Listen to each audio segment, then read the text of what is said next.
सबको माफ करते हुए और सबसे माफी मांगते हुए उठ जाओ। मित्रों नमस्कार, मैं एंकर जुनैद सोनू। आज बात करते हैं उस घटना की जो लगातार सुर्खियों में बना रहा। आज बात करते हैं उस शख्स की जो लगातार 13 साल तक कोमा में रह करके जिंदगी से जंग लड़ता रहा।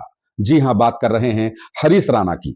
सुप्रीम कोर्ट ने 11 मार्च को हरीश राणा को इच्छा मृत्यु की इजाजत दी है। उनका परिवार ब्रह्म कुमारी समाज से जुड़ा हुआ है।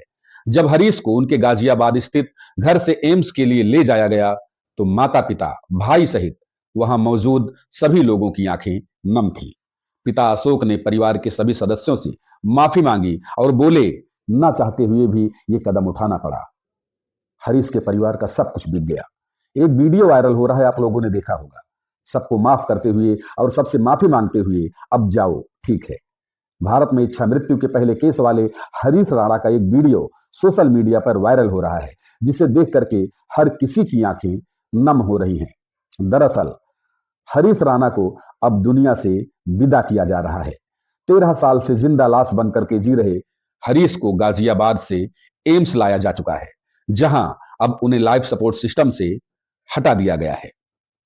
हरीश राणा चंडीगढ़ के एक कॉलेज से बीटेक की पढ़ाई कर रहे थे। 20 अगस्त 2013 को चौथी मंजिल से गिरने के बाद वो कोमा में चले गए थे। चंडीगढ़ से दिल्ली एम्स तक हरीश राणा का इलाज चला, लेकिन कोई सुधार नहीं हुआ। लंबे समय से अब माँ बाप घर पर उनकी देखभाल कर रहे थे।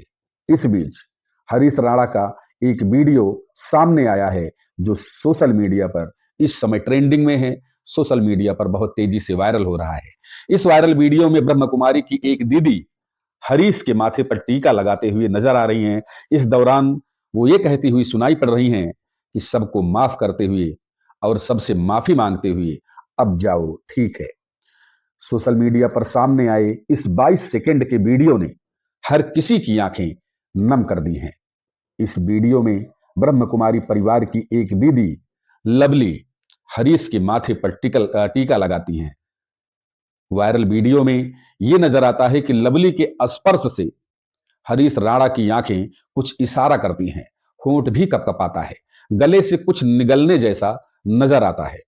हरीश की विदाई का यह मार्मिक वीडियो देख करके लोग काफी भावुक हो रहे हैं। मालूम हो कि सुप्रीम कोर्ट ने 11 मार्च को हरीश राणा की इच्छा मृत्यु की इजाजत दी है। उनका परिवार ब्रह्म कुमारी समाज से जुड़ा हुआ है, जैसा कि मैंने पहले बताया। और निश्चित तौर पर हरीश राणा बीटेक की पढ़ाई कर रहे थे और वो गिरने के बाद उनके सर में चोट आई, और चोट आने के बाद 13 वर्ष तक घर वाले अपना सब कुछ बेचकर भी हरीश राणा को बचाने में नाकाम रहे।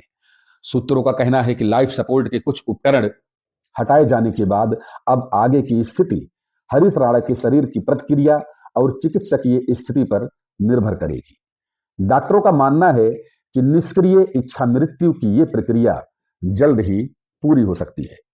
एम्स के doctor BR Ambedkar institute, rotary cancer hospital IRCH के पैलिएटिव केयर यूनिट में शनिवार को भर्ती हुए हरीश राणा की निष्क्रिय इच्छा मृत्यु यानी पैसिव यूथेनेसिया प्रक्रिया शुरू हो गई है। हॉस्पिटल के विशेषज्ञ डॉक्टरों की टीम उनकी स्थिति की निगरानी करते हुए चरणबद्ध तरीके से जीवन रक्षक उपकरणों को हटाने की प्रक्रिया आगे बढ़ा रही है। एम्स इस मामले में आधिकारिक बयान नहीं दे रहा और सुप्रीम कोर्ट के आदेश को मानने की बात कह रहा है, यानी इच्छा मृत्यु की बात सुप्रीम कोर्ट ने कही थी। सूत्रों से मिली जानकारी के अनुसार हरीश के शरीर से लाइफ सपोर्ट से जुड़े 2 प्रमुख पाइप, सांस लेने के लिए ट्रैकियोस्टोमी ट्यूब और पोषण के लिए PEG फीडिंग ट्यूब को हटा दिया है। यह प्रक्रिया पूरी देखभाल, दर्द रहित तरीके से और धीरे धीरे की जा रही है। डॉक्टरों की पूरी कोशिश है कि हरीश को तकलीफ ना हो, उनको दर्द ना हो और वो प्राकृतिक सम्मानजनक तरीके से अंतिम यात्रा पूरी कर सके। हॉस्पिटल सूत्रों के अनुसार हरीश की हालत पर लगातार नजर रखी जा रही है। हालांकि सूत्रों ने हरीश की स्थिति को देखते हुए आशंका जताई है कि करीब 1-2 दिन में वह इस पीड़ा से मुक्त हो जाएंगे, यानी इच्छा मृत्यु उनकी पूरी हो जाएगी। सूत्रों का कहना है कि लाइफ सपोर्ट के कुछ उपकरण हटाए जाने के बाद अब आगे की स्थिति हरीश राणा के शरीर की प्रतिक्रिया और चिकित्सकीय स्थिति पर निर्भर करेगी। डॉक्टरों का मानना है कि निष्क्रिय इच्छा मृत्यु की यह प्रक्रिया बहुत ही जल्द पूरी हो सकती है, यानी लगभग 1 से 2 दिन में, चूंकि 13 साल तक हरीश राणा कोमा में रहे थे। गौरतलब है कि निष्क्रिय इच्छा मृत्यु के तहत मरीज को जीवन रक्षक उपकरणों पर कृत्रिम रूप से जिंदा रखने वाली चिकित्सा सहायता धीरे धीरे हटाई जाती है, अचानक से नहीं हटाई जा सकती। सुप्रीम कोर्ट ने कुछ सख्त शर्तों के साथ इस प्रक्रिया को कानूनी मंजूरी दी थी, जिसके तहत मरीज की स्थिति, परिवार की सहमति और मेडिकल बोर्ड की अनुमति अनिवार्य होती है। एम्स में चल रही ये प्रक्रिया देश में निष्क्रिय इच्छा मृत्यु के मामले को लेकर एक महत्वपूर्ण मिसाल के तौर पर देखी जा रही है। हॉस्पिटल प्रशासन और चिकित्सकीय टीम पूरे मामले को संवेदनशीलता और सावधानी के साथ संभाल रही है।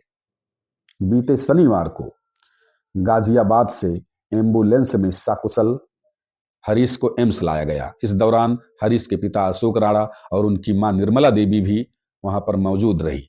दोनों हॉस्पिटल में हैं और अपने बेटे के साथ आखिरी पल बिता रहे हैं। शनिवार को अपने दिल पर पत्थर रखकर और नम आंखों से निर्मला देवी ने अपने बेटे का माथा चूमा।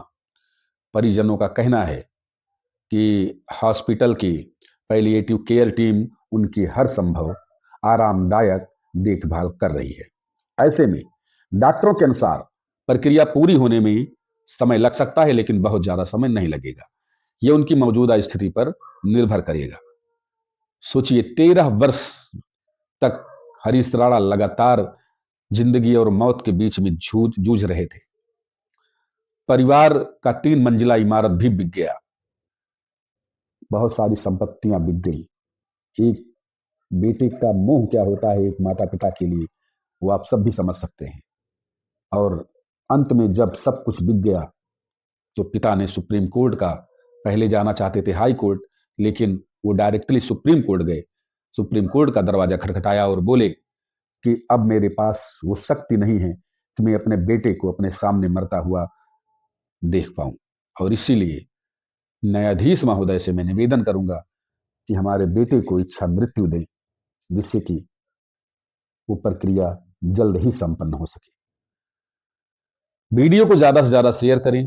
लगातार आप वीडियो देख भी रहे हैं। उस बहन ने एक तिलक लगाया और उसके बाद जो शब्द कहे वीडियो में आप लोगों ने देखा। आदेश दीजिए, मिलते हैं एक और वीडियो में। तब तक के लिए नमस्कार।